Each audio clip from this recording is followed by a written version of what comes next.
오늘은 저희가 요한계시록 13장 1절에서부터 10절에 있는 말씀으로 같이 한번 하나님 말씀을 묵상해 보기를 원합니다.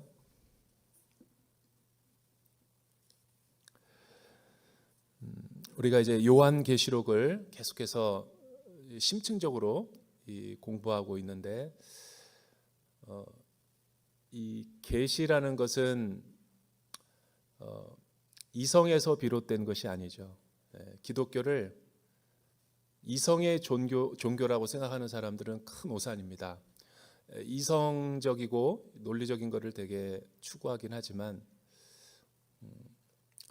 우리는 이제 계시의 종교라고 하죠. 그러니까 눈에 보이는 세상도 하나님이 창조하셨지만 눈에 보이는 세계가 전부인 것이 아니라 이 눈에 보이지 않는 이 믿음의 세계, 또 영적인 세계, 또 하나님 나라를 우리가 궁극적으로 또 믿고 그 안에서 살아가는 언약 백성들이기 때문에 우리의 정체성이 무엇인가를 아는 것은 굉장히 중요합니다. 기독교를 갈라디아서는 이성의 종교가 아니라 또 전통적인 어떤 그 종교 생활을 하는 게 아니라 계시의 종교다라고 이야기합니다. 계시.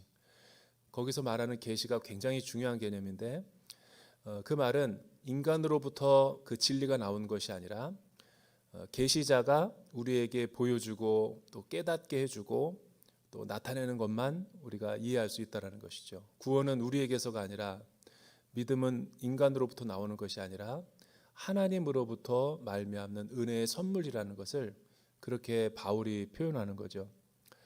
여러분, 계시의 특성은 우리가 다 알 수 없다라는 것입니다. 모른다라는 게 아니라 이 계시자가 진리의 계시를 알려주는 것만큼 우리가 수용할 수 있고 깨달을 수 있다라는 것을 우리가 계시의 종교다라고 말하는 거죠. 그래서 우리가 그 하나님의 계시에 우리가 믿음으로 연합하기 위해서는 우리가 많이 아는 것도 중요하지만 아는 것을 우리가 믿음으로 또 따라가고 순종하고 하나님의 뜻을 성취하려는 그런 영적인 자세가 필요하다라는 거죠. 이 계시는 하늘로부터 임한 것이고 또 우리가 이성이라는 것은 이 땅의 산물이라고 할 수 있죠. 그래서 이 요한계시록을 거시적인 측면과 미시적인 측면으로 나눌 때 하늘과 땅의 이야기를 같이 통합적으로 우리에게 알려주는 것입니다. 그러니까 지난주에 우리가 12장에 걸쳐서 살펴본 이 영적인 베일과 비밀, 계시들이 하나하나씩 풀어지죠. 일곱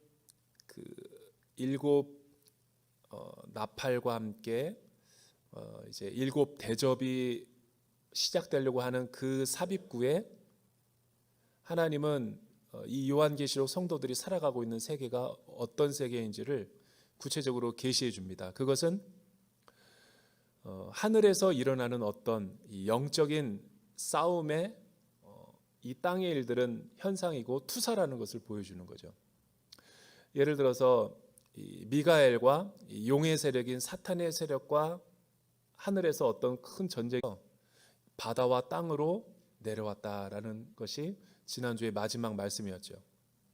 이제 오늘 우리가 살펴볼 이 요한계시록 13장에 있는 말씀은 1절서부터 10절에 있는 말씀은 그 용의 세력, 사단의 휘하에 있는 어떤 이 사탄의 세력들이 이 바다에서 나온 짐승과 함께 이 세상에 있는 사람들을 또 믿음의 성도들을 교회들을 핍박하고 어렵게 한다라고 이야기를 하고 또 다음 주에 우리가 살펴볼 이 11절서부터 18절에 있는 내용은 이 땅에서 올라온 짐승이 또 교회와 성도들을 어떻게 해하려고 하는지를 이제 또 양면적으로 우리가 살펴보기를 원합니다. 오늘은 첫 번째 말씀으로 요한계시록 13장 1절에서부터 10절에 있는 말씀 같이 한번 살펴보기를 원합니다. 먼저 1절에서부터 4절 여러분들이 한번 한 목소리로 같이 읽어볼까요? 1절에서부터 4절 시작. 그때 나는 바다에서 짐승이 올라오는 것을 보았습니다. 그 짐승은 10뿔과 7머리를 가졌는데 그의 10뿔에는 10멸관이 있고 그의 머리에는 하나님을 모독하는 이름이 있었습니다. 내가 본 짐승은 그의 입은 사자의 입 같았습니다. 용은 이 짐승에게 자기의 능력과 자기의 권자와 큰 권세를 주었습니다. 짐승의 머리들 가운데 하나가 치명상을 입어 죽게 된 것 같았습니다. 그러나 그 치명상이 치료되자 온 땅이 감탄하고 그 짐승을 따랐습니다. 용이 그 짐승에게 권세를 주자 사람들이 용에게 경배했습니다. 또 그들은 그 짐승을 경배하며 말했습니다. 누가 이 짐승과 같겠는가? 누가 그를 대적해 싸울 수 있겠는가? 계시록 13장은 12장에 있는 말씀과 서로 아주 긴밀한 연계가 되어 있는 거죠. 영적 전쟁에서 실패한 어떤 용의 세력들이 이 땅과 바다로 들어가서 거기에서 나오는 짐승들에게 어떤 권세와 힘을 주어서 이 세상에 있는 교회와 성도들을 괴롭힌다라는 그런 내용이죠. 온갖 유혹과 타락과 이 올무를 주어서 이 믿음의 성도들과 교회가 하나님의 순례의 길을 걸어가지 못하도록 회방한다. 그런 내용을 골자로 하고 있는 거죠. 여기서 우리가 주목해 볼 것은 사탄은 굉장히 삼위일체 하나님의 성품을 아주 흉내내는데 능한 세력이다라는 것을 우리가 여기서 엿볼 수 있어요. 여러분, 이 사탄의 세력은 어떤 용, 짐승, 뭐 이런 어떤 그 삼위일체적인 어떤 힘을 규합하기 위해서 그들도 타락한 천사들이 이 땅 가운데 내려와서 이제 전능하신 하나님의 그 삼위일체적 성품을 모방하고 흉내내는 것을 보게 되죠. 그리고 자신의 최후와 자신의 마지막이 얼마 남지 않았다라는 것을 알기에 왜 그렇죠? 여러분, 여자의 후손인 메시아가 십자가에서 골고다 언덕에서 십자가를 통해서 사단의 머리를 박살냈기 때문에 그런 거죠. 무너뜨리고 완전히 밟아 이겨버렸죠. 그런데 아직 다 숨이 끊어진 건 아니죠. 완전히 죽긴 했지만 이 남아있는 그 소멸하는 그 힘에 의해서 그가 하늘에서부터 이 땅에 쫓겨나와 가지고 이미 여자의 후손인 예수 그리스도를 통해서 십자가를 통해서 시작된 이 하나님의 나라의 어떤 점진적인 계시에 의해서 이 빛으로 인한 어둠이 서서히 다 물러가는 그런 그림자라고 할 수 있는 거예요. 그러니까 이미 시작이 됐지만 아직 다 완성되지는 않은 영적 전쟁을 벌이고 있는 그런 상황. 쫓겨나간 그 용의 세력과 사단의 세력이 이 바다와 지상에서 하나님의 영적인 군사들과 투쟁을 벌이고 있는 거죠. 이미 궁극적인 승리가 우리에게 주어졌고 죄와 사망과 모든 권세를 이기시고 하나님의 아들로 승천하신 그 하나님을 믿는 이 구원의 능력을 우리가 가지고 있는 사람들이기 때문에 사실은 이 교회와 성도들은 우리가 걸어가는 이 순례의 길과 또 믿음의 싸움이 실체가 무엇인가를 정확하게 알고 이 싸움에 임할 필요가 있죠. 그래서 어떻게 보면 사단은 이 종이 호랑이에 불과하죠. 종이 호랑이. 그래서 이 사탄은 굉장히 그 하나님의 통치 방식을 흉내내면서 그들은 사람들에게 또 이 지상에서 얼마 남지 않은 자기의 때를 빌미로 해서 경배받기를 원하죠. 누구에게? 교회와 사람들과 하나님의 백성들에게. 그래서 오늘 우리가 읽은 이 말씀에 보면은 그때 나는 바다에서 짐승이 올라오는 것을 보았다. 근데 그 짐승은 누구의 사주를 받은 하수인입니까? 바로 사탄, 옛뱀, 용이라고 하는 그 세력에게 어떤 권세와 힘을 잠깐 받은 그 세력을 짐승이라고 하는 거죠. 이 말씀을 이렇게 묵상하다 보면 이 짐승은 구체적으로 누구를 언급하느냐? 1차적으로는 이 로마 제국의 네로 황제라고 할 수 있죠. 그러나 네로 황제 때는 이 박해가 교회와 성도들 향한 박해가 조직적으로 진행되지 않았기 때문에 네로가 죽은 사후에 로마의 황제들에 의해서 로마 황제 숭배 사상이 아주 적나라하게 공개적으로 온 세계에서 자행되고 있었던 것을 알 수 있죠. 여기서 짐승이라는 것은 로마 제국을 의미하는 거예요. 좀 더 구체적으로 이야기하자면 기독교를 박해하는 황제 네로와 그의 후계자들이었던 이 후계 황제들을 이야기할 수 있죠. 그런데 그 짐승은 어떤 세력이었는가? 10뿔과 7머리를 가졌다. 그리고 그의 10뿔 안에는 10면류관이 있다. 그의 머리에는 하나님을 모독하는 이름이 다 빼곡히 기록이 되어 있었다. 여러분, 10뿔, 이 10개의 면류관이라는 것은 뭐를 의미합니까? 이거는 로마를 상징해 나타내는 아주 특별한 표현이죠. 뿔이라는 것은 고대 세계에서부터 권세, 힘, 파워, 레짐을 말하는 거죠. 이 면류관이라는 것은 영광을 의미하는 거예요. 가장 이 높은 사람에게 돌아가야 될 합당한 존귀와 칭송과 이 모든 관심을 이야기하는 거죠. 왜 10뿔, 7머리, 왜 그 10면류관이라고 그랬냐면 그 많은 열왕들과 열국들과 이 통치자들이 있었다라는 거죠. 많다라는 것을 10뿔 그렇게 표현한 거예요. 여러분, 실제로 로마가 이 지상에 만들어지기 전까지 얼마나 많은 이 열국과 세계에서 통치자들이 이 세계를 혼란스럽게 했는지 몰라요. 저 멀리 고대 세계에서는 근동 지역에 아수르라고 하는 강력한 제국이 일어나죠. 그런데 강력한 그 아수르 제국을 바벨론 제국이 신흥 바벨론의 세력이 무너뜨리죠. 그리고 온 천하를 통치하는 것 같더니 또 얼마 안 있다가 메데, 페르시아, 바사라고 하는 나라가 제국이 일어나더니 바벨론 왕국을 초토화시켜 버리죠.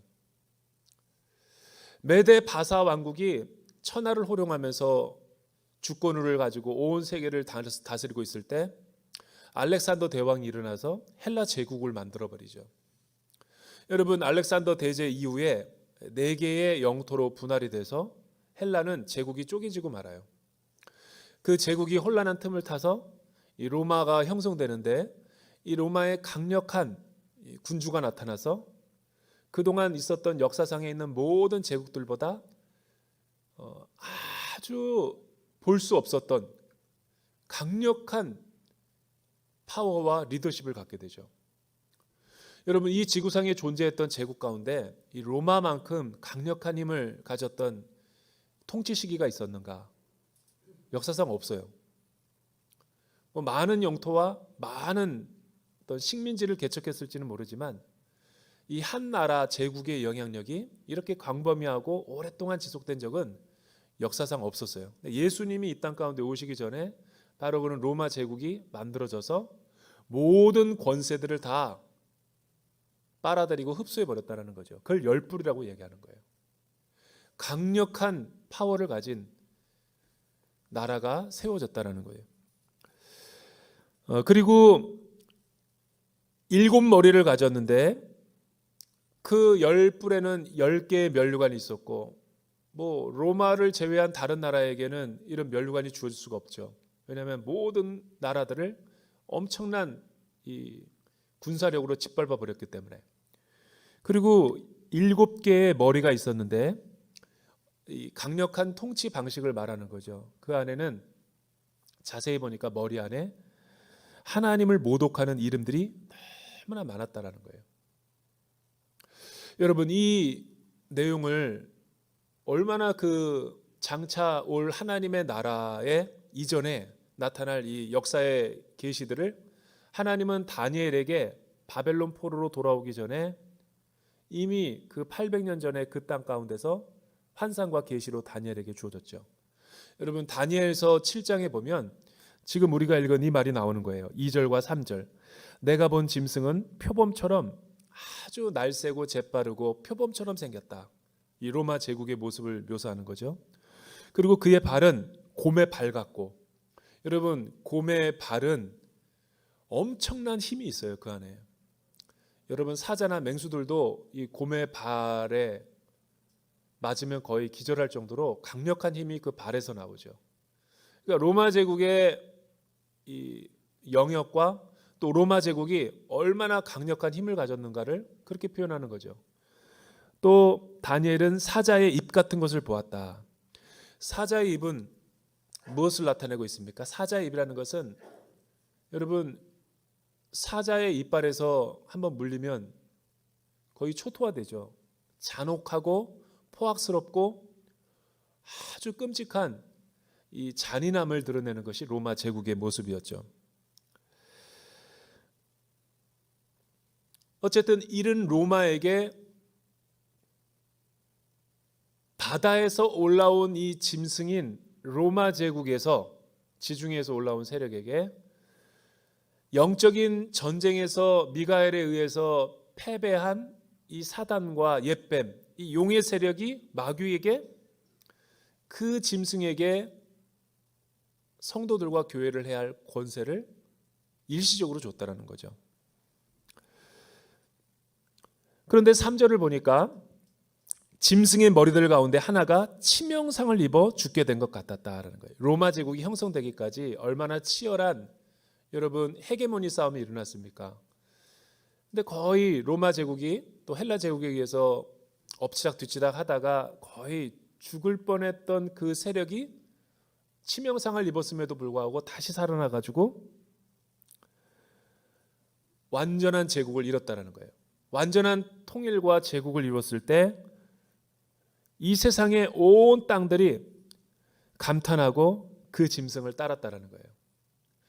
그 통치 방식이 올바르고 또 그 로마의 황제가 덕을 베풀어 가지고 온 백성이 따랐다라는 게 아니라 철장 권세를 가지고 온 세상을 통치했기 때문에 그러는 거죠. 용이 이러한 이 로마 황제와 이 제국에게 권세를 주자 사람들이 용에게 경배했다. 누가 이 짐승과 같겠는가? 누가 그를 대적해 싸울 수 있겠는가? 사람들은 다 이구동성으로 이 로마 제국과 황제들을 예찬하고 로마 황제 숭배를 자행하고 있었다는 거예요. 여기서 우리가 주목해 볼 것은 이 짐승이라고 하는 것은 꼭 어떤 특정한 로마 제국이다라고 단정 지을 필요는 없죠. 그 역사적인 배경 가운데서 시대마다 나타나는 새로운 신흥 어떤 패권 국가일 수도 있죠. 오늘날로 표현하자면 뭐 미국과 중국일 수도 있겠고 뭐 러시아일 수도 있겠고. 그런데 이 바다에서 나온 이 짐승 치명상을 입은 것 같았지만 그는 다시 원기를 회복해서 권세를 끝까지 붙들면서 온 세계를 미혹하고 혼란스럽게 했다. 이 다 누구를 지금 따라하는 거예요? 흉내내고? 예수 그리스도의 부활을 흉내내는 거죠. 그러니까 여러분 마귀는 이 영적인 영물이라고 할 수 있어요. 우리가 우리의 힘과 우리의 방식으로 이길 수 있는 그런 대상이 아니라 이 영적인 전쟁을 싸울 때 마귀를 이길 수 있는 비결이 있어요. 그건 하나님의 진리의 말씀이죠. 우리 이 땅에 살아가는 교회와 성도들은 만약에 우리의 힘과 능력으로 이 사단과 싸워서 대결해서 이기려고 하면 백전백패할 수밖에 없죠. 왜냐하면 사단은 하나님을 모방하고 흉내내는 그런 권세를 갖고 있기 때문에 우리의 허점과 또 우리의 연약한 부분을 굉장히 급소를 잘 알고 무너뜨릴 때가 참 많거든요.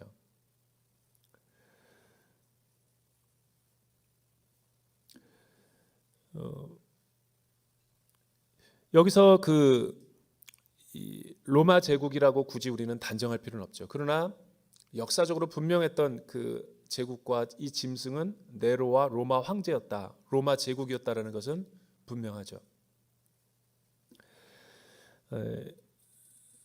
두 번째는 5절에서부터 8절이죠. 여러분 사단의 권세를 받는 이 바다의 짐승들이 어떻게 교회와 성도들을 어렵게 했는가 하면 이제 5절에서부터 8절에 보면 이 사탄이 하나님과 성도들을 어떻게 대적하며 미혹하는지 우리가 같이 한번 읽어보도록 하죠. 5절에서부터 8절 시작. 짐승은 오만하고 하나님을 모독하는 말을 할 입을 받았고 42개월 동안 활동할 권세를 받았습니다. 짐승이 입을 열어 하나님을 모독했는데 하나님의 이름과 그분의 장막 곧 하늘에 거하는 이들을 모독했습니다. 또 짐승은 성도들을 대적해 이기며 모든 족속과 백성과 언어와 나라를 다스릴 권세를 받았습니다. 땅 위에 사는 모든 사람들 곧 죽임을 당한 어린 양의 생명책에 세상의 창조 때부터 자기의 이름이 기록되지 않은 사람들은 짐승에게 경배할 것입니다. 사탄이 어떻게 하나님과 믿는 성도들과 교회를 미혹하고 무너뜨립니까? 저는 이 말씀을 준비하다가 요번에 그 이스라엘 성지순례 갔었던 어떤 한 그 박물관에서 우리 가이드 해설자가 설명해 주는 것을 듣고 참 많은 이 생각을 해보게 됐어요. 몇 번도 제가 얘기했지만 이 이스라엘에는 야드바셈 박물관이다라고 해서 그 홀로코스트에서 희생된 많은 사람들 이름을 추모하기 위한 그런 이스라엘 나라가 건국되고 난 뒤에 제일 먼저 국가적인 사업으로 완성한 박물관이 야드바셈 박물관이에요. 근데 여기 가면은 우리가 우리에게 많은 피해를 가한 가해자들을 용서하되 그 일들은 잊지 말자라는 그 구호가 거기에 붙어 있어요.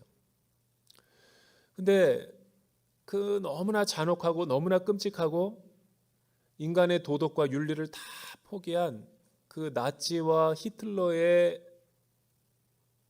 전제 세력과 이 독재자를 넘어서는 아주 악한 이 나치의 히틀러가 어떻게 이 문명 국가라고 하는 서유럽에서 그런 것들이 일어나고 또 끔찍한 만행들이 자행될 수가 있었을까? 그럼 주변에 있는 많은 나라들은 뭐 하고 있었는가? 또 그를 견제하기 위한 많은 그 시민단체와 국가들은 뭐 하고 있었는가? 나는 그게 굉장히 궁금했었는데 여러분 생각을 해보세요. 그 히틀러라고 하는 그 만행의 살인자가 어떻게 한 국가의 수상이 될 수 있었는가? 그거는 도저히 쉽게 생각할 수 없는 부분이에요. 근데 이야기를 쭉 들어보니까 1차 세계대전을 일으키고 나서 독일은 패망 국가가 되죠. 패전 국가. 그래서 전쟁 배상금을 엄청나게 이 승리한 나라들에게 계속해서 갚아야 됐기 때문에 나라 전체가 경제가 몰락했고 말이 아니었죠. 그리고 국론은 분열되고 파워가 점점 없어졌죠. 구심점이 없었어요. 그런데 이 독일 이 국가가 경제적으로 엄청나게 허덕이고 있을 때 이 처음에는 정치인이 딱 등장했을 때 상당히 사람들에게 구애하고 매력적인 한 표를 얻기 위해서 아주 그 광명의 천사의 모습으로 가장을 해요. 그리고 국회의원들의 동의를 받아가지고 압도적인 숫자로 그 당이 승리하고 또 당이 승리하고 우리 당수로 초대가 돼가지고 히틀러가 주장하는 이 민족 사회주의라고 하는 굉장히 극우 정당이 득세를 하게 되는 거예요. 우리가 아는 그런 어떤 북한식의 사회주의 뭐 어떤 그 세습이 아니라 투표에 의해서 그렇게 된 거예요. 투표. 그러니까 한 번에 그 사람의 정체가 드러났겠어요? 그러니까 여기서 말하는 짐승이라는 것은 정치인들에게 그런 권세와 힘을 사단이 숙주처럼 이용해 가지고 전염시키거나 투사해서 온 세계를 미혹하게 하는 거죠. 여러분, 사단은 어떤 짐승의 세력이라고 이야기하고 있습니까? 성경이 계속 이야기하는 것이 그는 모든 말을 하면 할수록 거짓의 아비예요. 거짓의 아비. 그러니까 사단의 특징은 거짓의 아비. 두 번째는 사단의 특징은 항상 마귀적인 것은 교만해요. 스스로 하나님이라고 해요. 그리고 세 번째는 많은 사람들을 속이고 미혹시키죠. 그러니까 이 히틀러의 이렇게 순수한 모습으로 딱 그 국가적인 리더로 부상을 했다 할지라도 그가 선동하고 그가 부추기면서 권력을 잡자마자 마음이 바뀌는 거죠. 갑자기 돌변하는 거예요. 그리고 광기를 일으키는 거죠. 여러분, 그게 이 정치인이 마귀의 하수인 노릇을 하는 그런 과정과 똑같은 거예요. 그리고 그 모든 사회적인 배경과 풍조와 사조들이 아주 그 교묘하게 그런 것들을 이용해 가지고 사람들을 공포로 몰아놓고 자기가 메시아인 것처럼 구원자인 것처럼 이 독일에게 호소하는 거죠. 그때 제일 많이 지지했던 것이 교회라 그러더라고요. 왜냐하면 교회당에 가서 예배드리면서 이 독일의 교회 국가를 더 부흥시킬 것이다 약속하면서 권력을 잡았죠. 근데 권력을 다 잡고 나서 사회가 안정이 되니까 어떻게 이 광기를 일으켰어요? 그러니까 엄청난 이 사회적인 그때 분위기가 대공황도 일어나고 경제적으로 엄청나게 더 큰 쇼크가 왔고 일단 사람들이 불안했어요. 두 번째는 1917년도에 옆에 러시아에서 볼셰비키 혁명이 일어나죠. 여러분, 볼셰비키 혁명들은 이 무산 계급이었던 프롤레타리아가 유혈 혁명으로 전복시켜서 짜르 황제를 다 없애버리고 국가를 완전히 전복시켜 버린 거죠. 권력을 잡은 것이 레닌과 스탈린이었죠. 그런데 사실은 이 독일이나 유럽은 그런 주변에 있는 나라들에 대해서 그 혁명이 도화선이 사회주의가 불붙을까 봐 굉장히 불안해하죠. 누가? 이 가진 자들이, 유산 계급들이, 보수 계급들이 소위 말해서 엄청나게 이런 역풍이 불어서 우리의 모든 생명과 재산을 다 잃어버릴까 봐 초긴장을 하게 돼요.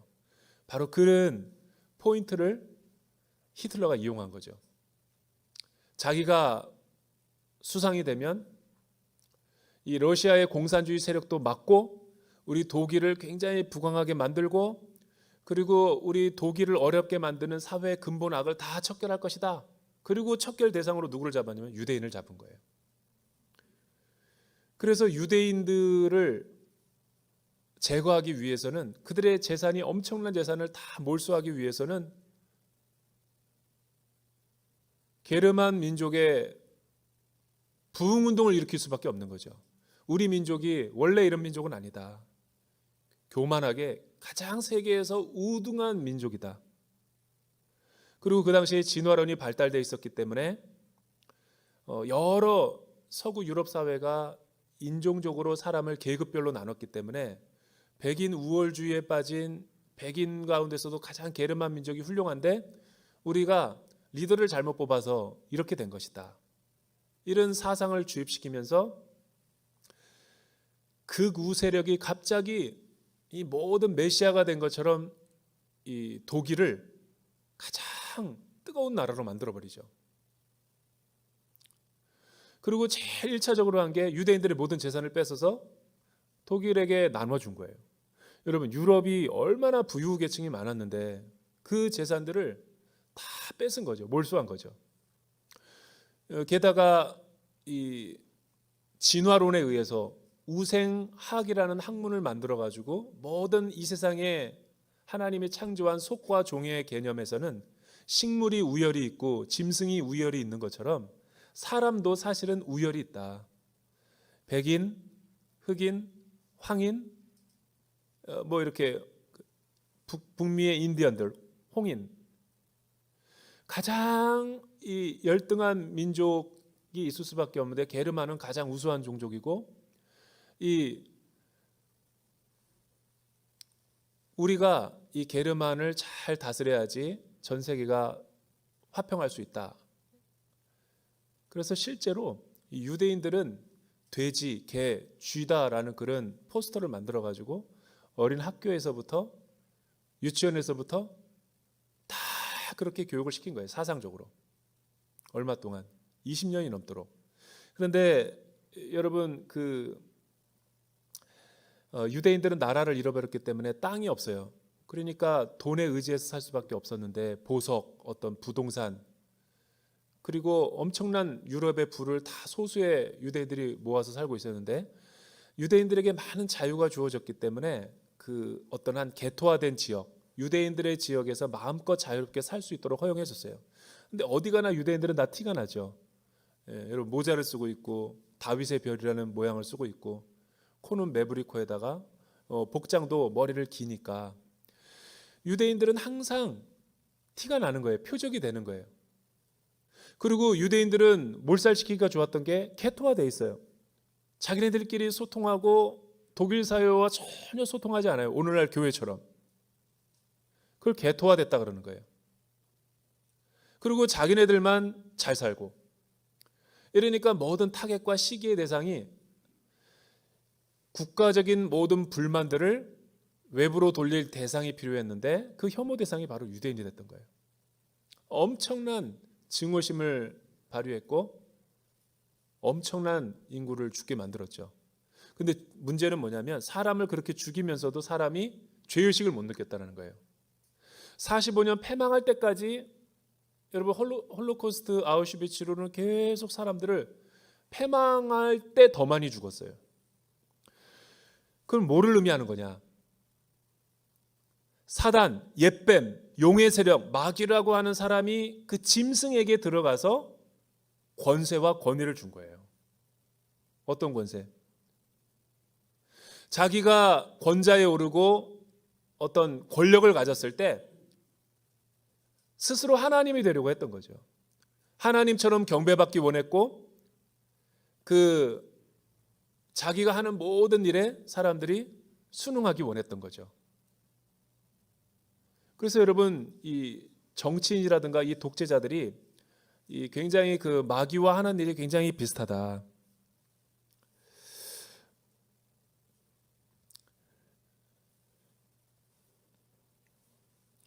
저는 근데 오늘 이 짐승을 다시 한번 좀 풀어보면서 짐승을 굳이 사람으로 국한시키지 않아도 돼요. 오늘날 우리가 살아가고 있는 시대다라고 적용해보자면 오늘날 사실은 정치인이라는 어떤 한 사람이 나타나서 자기가 독재자처럼 살아갈 수는 없죠. 세계화가 됐기 때문에. 그런데 이 바다에서 나온 이 짐승에게 옓뱀, 용의 세력이 권세와 힘을 주는데 10개의 뿔을 주는데 누구에게 줄까? 오늘날은. 나는 오늘날 이 짐승과도 맞먹는 이 세력이 물질주의와 돈이 아닐까라는 그 생각을 한번 해봐요. 강력하잖아요. 돈이라고 그러면 우리는 모든 것까지 팔아넘길 수 있잖아요. 돈 앞에서 강한 사람이 어디 있어요? 그러니까 그건 비스트지. 완전히 짐승인 거예요. 강력한 세력인 거죠. 여러분 가정도 돈이 거의 지배를 하고 있죠. 자녀 교육도 다 돈이 지배하고 있죠.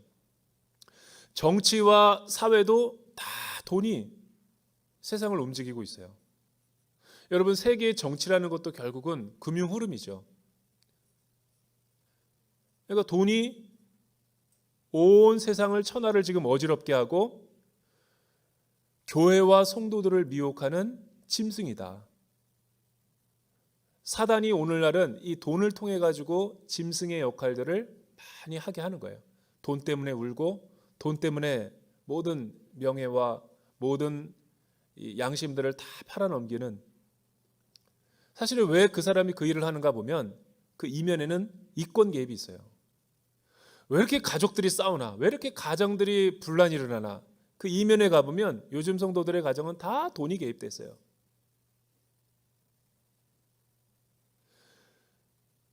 직장 내에서도 마찬가지죠.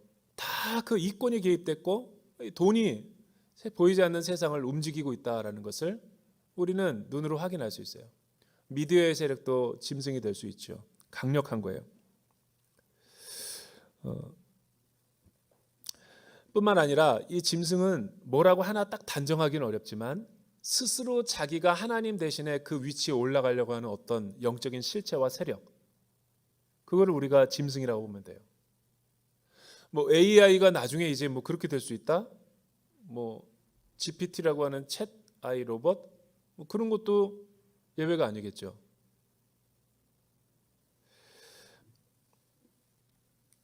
과학과 의학이 어떤 자기가 스스로 하나님이다. 또 어떤 이단과 사이비의 교주들이 하나님이 안 보여? 날 봐 그러잖아요. 날 보래잖아요. 짐승이죠. 그러니까 이 사단이 그 짐승에게 그런 권세를 주는 거예요. 그런데 여러분, 성도들과 교회는 이 어두운 세상 가운데서 교회와 하나님의 진리의 빛을 드러내기 때문에 이 세상 속에 속해 있죠. 만약에 마귀와 사단의 세력들이 그 미혹하는 힘을 갖고 계속해서 우리를 괴롭히고 힘들게 했다면 이 세상에서 믿음의 길을 지키고자 하는 사람들은 하나도 없을 거예요. 그래서 중요한 건 뭐냐면 이 5절에 보니까 이런 말씀이 있죠. 짐승은 오만하고 하나님을 모독하는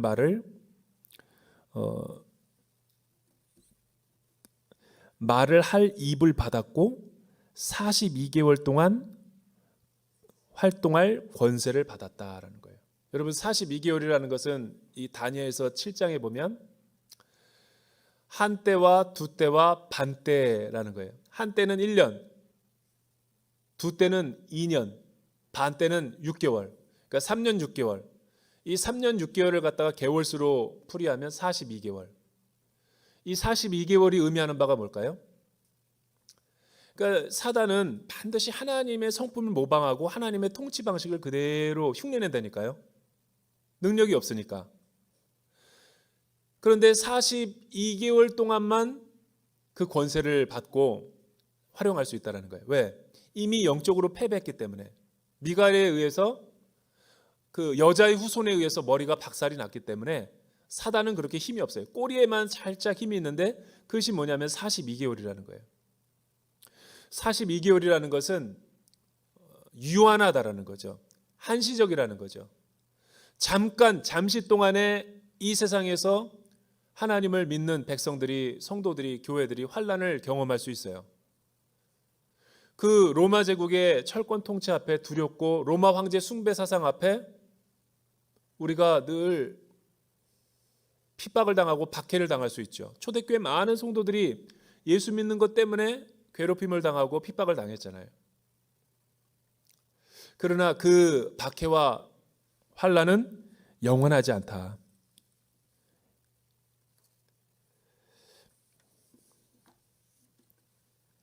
(9절에서부터) (10절) 우리 마지막으로 한번 읽어볼까요? (9절에서부터) (10절) 시작. 누구든지 귀 있는 사람은 들으십시오.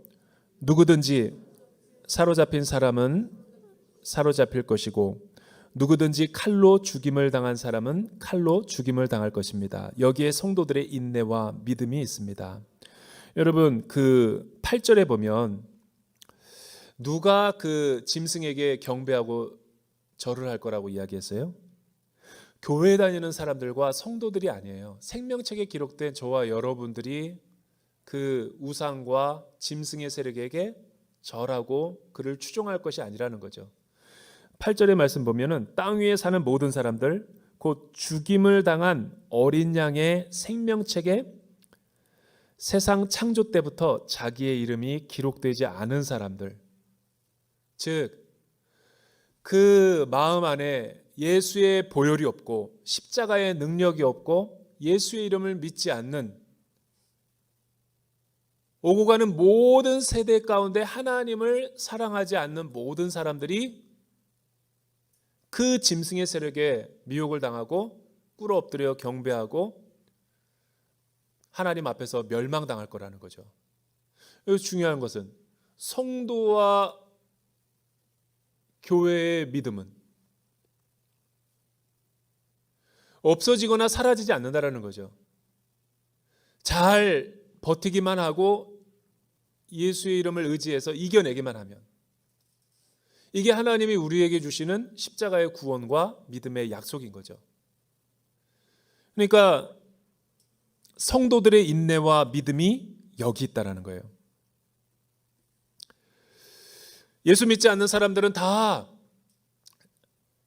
꿇어 엎드려 경배하고 또 그 통치 아래 굴복하여서 다 멸망당할 거지만, 교회와 성도들은 하나님이 끝까지 우리를 보호하고 지켜주기 때문에 우리는 이 해와 이 고난과 환난으로부터 피하게 될 것이라는 거죠. 여러분, 오늘 메시지가 저와 여러분들에게 주는 교훈이 뭔가요? 교회는 이 두 가지 부류가 있죠. 하나는 모이는 교회가 있고 흩어지는 교회가 있어요. 사도행전에 보면. 또 다른 교회의 유형을 보면 교회는 이 하스피털, 병원 같은 교회가 있고 밀리턴트 처치라 해서 전투하는 교회가 있죠. 우리 그리스도의 몸인 교회의 이미지가 성경에는 그렇게 나와 있어요. 근데 이 계시록에 나타나는 마지막, 만물의 가장 마지막 때에 살고 있는 교회와 성도들의 모습은 이 군하시는 신부들의 모습이죠. 전투하는 교회.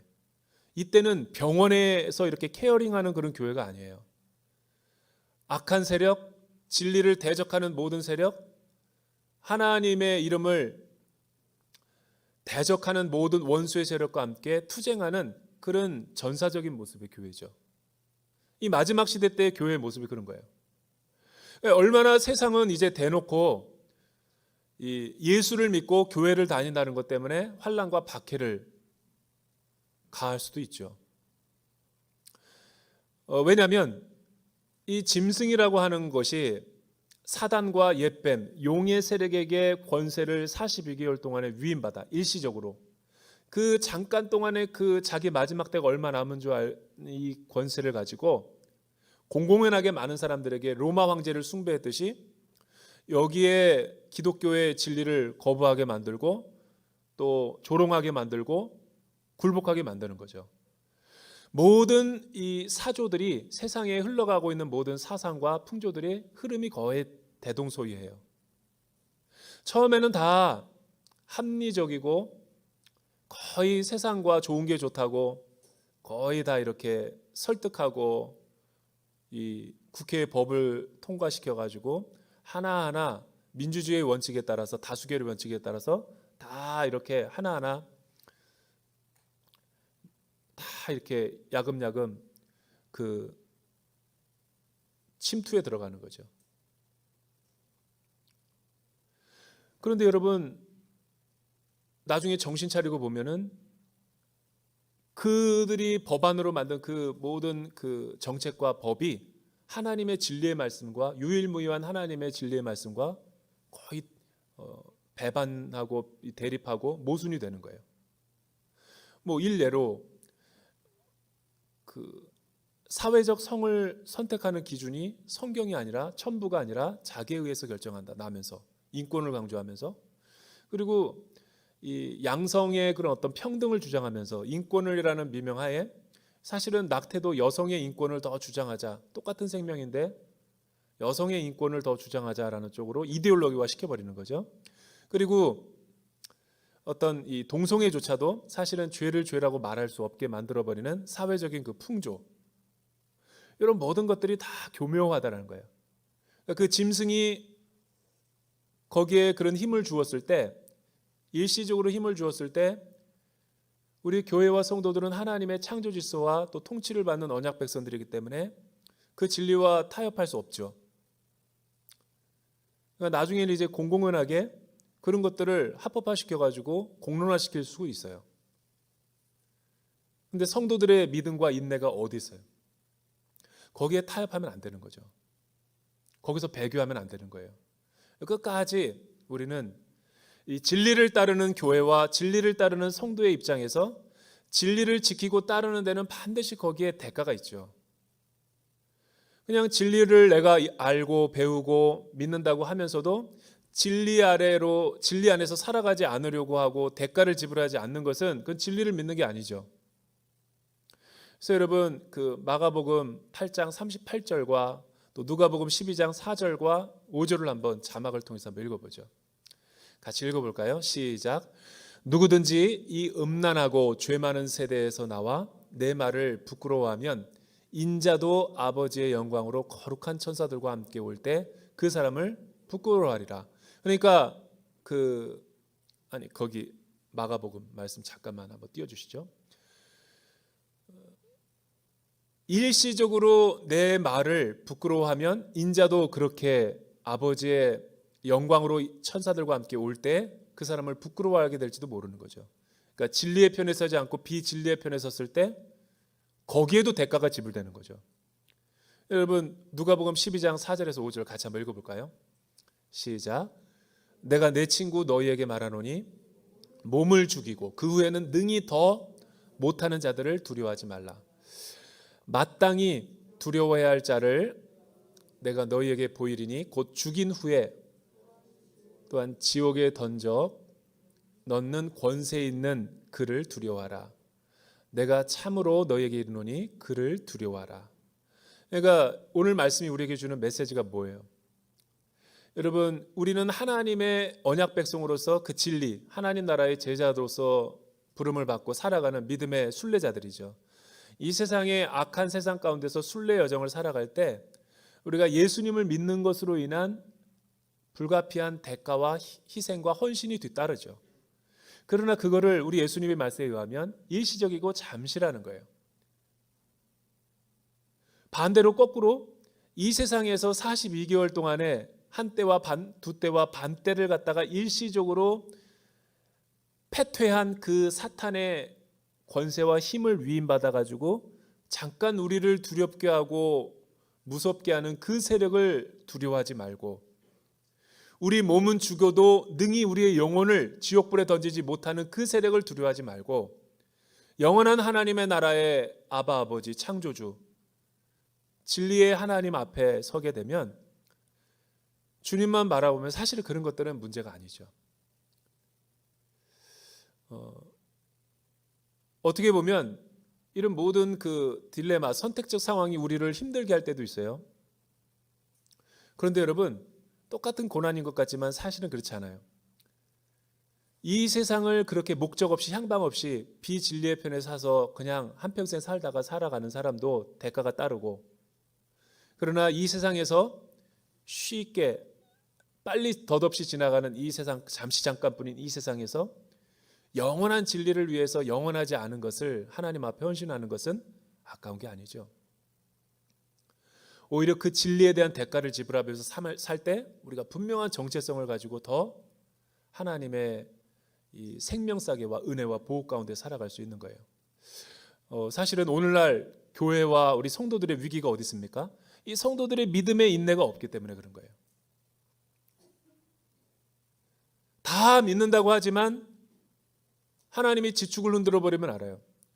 우리 믿음의 테스트를 할 때는 하나님이 반드시 고난과 어려움을 주십니다. 그 고난과 어려움을 주시는 것은 우리를 미워해서가 아니라 우리를 거룩하게 사랑하기 때문에 그런 거예요. 그 거룩한 사랑이라는 뭔가 내 믿음이 진짜 하나님을 믿고 있는가, 하나님을 믿는 척하면서 하나님 아닌 다른 것들을 의지하는가, 이거를 테스트하기 위한 환난이라는 거죠. 왜냐하면 고난이 오면 본질만 남거든요. 여러분 예수님이 하신 말씀과 오늘 초대교회 성도들이 모든 박해와 환난 가운데 그 짐승의 세력을 정확하게 인식하고 세상과 타협하지 않고 믿음의 순결을 끝까지 지켰던 흰옷 입은 성도들을 우리가 주목해 볼 필요가 있죠. 우리가 이 마지막 때 마지막 우리가 그 종말론적인 주자로서 주님이 오시는 그날까지 우리가 순결한 신부로서 이 믿음의 여정을 잘 살아갈 수 있기를 주님의 이름으로 축복합니다. 여러분 고난과 환난은 여러분이 스스로 이겨낼 수 없어요. 하나님이 내 편이 되면 되는 거죠. 하나님을 자꾸만 내 편으로 만들지 말고 내가 하나님의 편이 되면 되는 거예요. 그러면 하나님이 그 모든 어려움과 환난도 쉬이 다 지나가게 하시는 거예요. 저와 여러분이 그렇게 살아갈 수 있기를 주님의 이름으로 축원합니다.